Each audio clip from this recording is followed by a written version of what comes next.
What's up, POC? It's Christopher Daniels, and I wrote this book, so there. You're welcome. Thank you, Christopher Daniels, for promoting your book on my channel? Whatever the case may be. What is up, guys? It's Mike of the POC here, and I am back for my third video of the week. Like I said, I'm on spring break this week, so I'm going to be trying to give you videos for the rest of the week. In honor of today being International Women's Day, I decided to do another top 10 for you guys. So this, just like the other top 10, was my opinion, so please just don't throw hate or salty comments down in the comment section below. Just do me a favor, just hit the like in honor of International Women's Day. I mean, let's be honest, women have proved that they can really do anything. I mean, it's been a big past couple years in women's rights and just everything that they've been able to do for themselves and for the world. So, right on.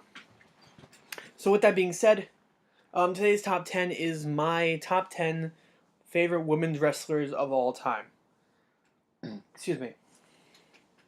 Alright, so we're just going to kick this thing off right now with the former Raw Women's Champion, Charlotte Flair. She has proven herself to be one of the most dominant women.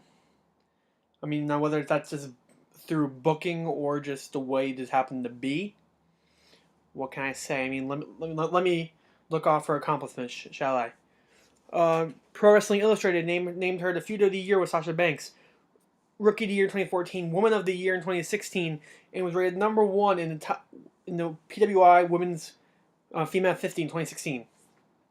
She is a one-time Divas Champion, the final Divas Champion, let alone a 4-time Women's Champion, a one-time NXT Women's Champion as well. I mean, just in her short career, she's already done so much, and to think that the future is still a ways away for Charlotte.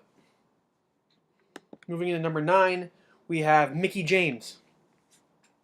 Mickie James has been one of the people that have been around since I started watching wrestling about almost 10 years ago. It's weird to think that I've been a wrestling fan for almost 10 years now. Anyway, I mean, but Mickie James has been someone who's been there pretty much since the beginning. I mean, take a look at these accomplishments. Pro Wrestling Illustrated named her Woman of the Year not just in 2009 but in 2011, and they also named her PWI Female 50 number 1 in 2009. She is a 3-time Knockouts champion. She is a 5-time WWE Women's Champion, a 1-time WWE Divas Champion, a certain Hall of Famer eventually, whenever she decides to end it. And she's going to WrestleMania this year. I mean, the only problem with her, the only problem that I have with her going to WrestleMania is it's going to be against Alexa Bliss. I'll rest my case there.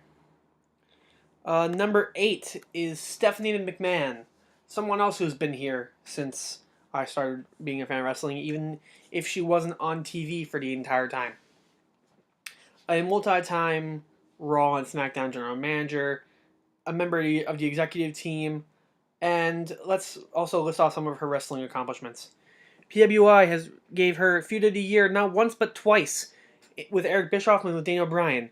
She was part of the most hated wrestlers of the year in 2013-2014 as a member of the Authority with Triple H. But she was also the Woman of the Year in 2000. She was also a 1-time Women's Champion, and this is kind of a kayfabe award. However, she was awarded the Vincent J. McMahon Legacy of Excellence Award. Obviously, we didn't know what happened after that with Shane McMahon returning. But still, I mean, Stephanie is a trailblazer, especially with it being International Women's Day. She is a trailblazer that proves that women can belong in a male-dominated world. Alright, anyway, moving on to number 7. Speaking of women that can be in a male-dominated world, Chyna. I mean, this lady, may she rest in peace, she did it all. Like, she was, one of the best. I mean, just look at her accomplishments. PWI ranked her 106. 106 in the PWI 500, which is usually based for the males in 2000. She was 106. I'm pretty sure she's one of, if not the only chick to probably do that. Let alone she was a two-time Intercontinental Champion and a one-time Women's Champion. But China was just someone who just dominated the world of wrestling for years. I mean, it was really hard to stop her. And again, may she rest in peace. Hopefully she'll find the Hall of Fame one day. At number 6, we have AJ Lee. One of my personal favorites. I mean, it helps that she's a Jersey girl. But also, I mean, just look at what she's done. I mean, I'm going to read it off to you right now. FCW, she was a Divas Champion. PWI named her the Woman of the Year from 2012 to 2014. That's 3 years. And she was named number 2 in the PWI Female 50 in 2014. She was also a 3-time Divas Champion, including at the time of her having the title, one of the longest reigning Divas Champions in history. She was also Diva of the Year twice in 2012 and 2014. I mean, truthfully, I wish she would come back. AJ, we miss you. Apparently, I think you're supposed to be having a book signing tomorrow in New Jersey. But unfortunately, I won't be there. I don't think so because I'm going to be elsewhere. Anyway, number 5 is Wendy Richter. Unfortunately, being that Wendy Richter was a little bit before my time, I don't know much about her. However, from her accomplishments, I mean, she won the NWA Women's Tag Team titles twice, and she was also a 2-time WWF Women's Champion, which made her a pretty good lock to be a WWE Hall of Famer, which she was declared in 2010. So, Wendy, congratulations to you. Number 4, someone who I did see, I never saw her compete, but I did see in a WWE ring before, Mae Young. The things that I do know about Mae Young are things that most people probably wouldn't want to know about Mae Young. And I mean, obviously, I don't know like any like insider stuff. I'm saying just based on like all her storylines and everything, it's just like ooh, okay. But anyway, her accomplishments do stand for herself. I mean, she was NWA Florida Women's Champion, she was NWA United States Women's Champion, and she was an NWA Women's Tag Team Champion. And all this was accredited to her in 2008 when she got a spot in the WWE Hall of Fame. Number 3 is Lita, one of the few people from the Attitude Era that I was able to see wrestle in the current era. I mean, this chick is chick. Oh wow, she's just amazing.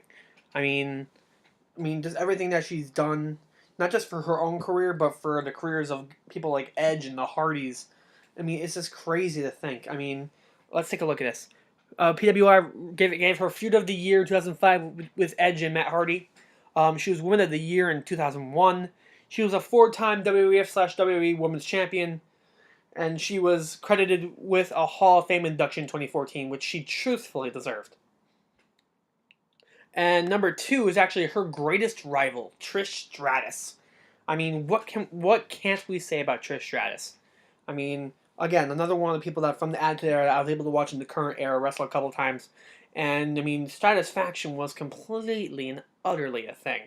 Let's be honest, it still is. I mean, after all, PWI gave her Woman of the Year 4 times, and she was named Woman of the Decade not only by PWI, but by WWE as well. She is also a 1-time Hardcore Champion, a 7-time Women's Champion, and all of this culminated with a 2013 Hall of Fame induction. Again, very properly deserved. Now, you may be thinking, if I had Trish and Lita 2 and 3, who do I have at 1? Well, I mean, it's kind of the woman who started it all. The Fabulous Moolah. I mean, let's be honest, she just innovated everything when it came to the world of women's wrestling. I mean, to be honest, I don't think women would have much of a chance in wrestling right now if it wasn't for her. I mean, let's be honest. She was the inaugural WWF Women's Champion, as well as an 8-time champion. I mean, she also held the NWA Women's Tag Team title twice. She was the NWA Women's Champion 5 times, and she's an NWA Hall of Famer. She's a WWE Hall of Famer. I mean, this woman has truthfully just deserved everything that's come to her in the world of wrestling. So yeah, I mean, that's my list. If you guys have any thoughts to say about that, please don't let them be salty or arguing or whatever. Don't forget to leave them on down in the comment section below. Again, this was in honor of International Women's Day, So happy International Women's Day to all my strong, independent women out there. Women out there, excuse me, because my grammar seems to be a little bit off tonight. But yeah, just thank you for all the hard work you do. Thank you for being passionate about everything that you guys do. Thank you, because without some of you, there wouldn't be some of us in the world. Let's be completely honest. So anyways, guys, that's gonna be it for me. So do me a favor, if you guys can, leave a like for International Women's Day for this top 10 for my channel, and don't forget to like. Even though I just said that, comment, share, and subscribe to both the POC show and the Pullover Club channels, as well as Bad Attitude and Nikki Graves, Nick and Brandon's channels. I discussed that earlier in these other videos that went up yesterday, so I won't get into that. Anyway, guys, so once again, that is it for me. I am Mike, and this video, International Women's Day, was just too sweet. See you guys later.